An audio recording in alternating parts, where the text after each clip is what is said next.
time there was Romeo. Romeo was a very normal guy. He was living his life. He was mostly unhappy, living like in a routine. He was always on his phone, scrolling through social media. His life didn't have much meaning. It was mostly meaningless.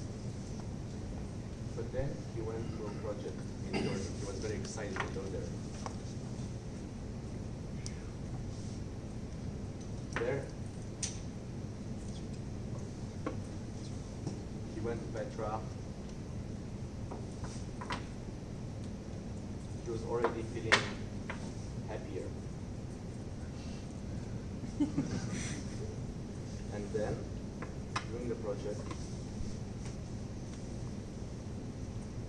he met Julia.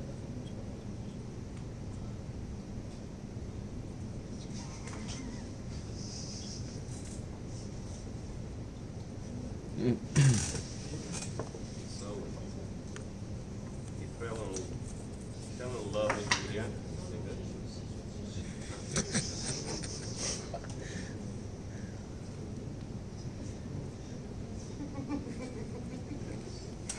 Sorry, logistical problem. Love doesn't exist. Technical problems. With love. So he met Julia in the project.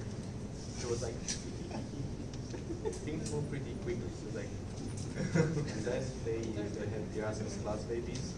It was meaningful again. He felt love. And so they lived happily ever after. Oh, and they named the baby Chidi. Chidi. So they lived happily ever after.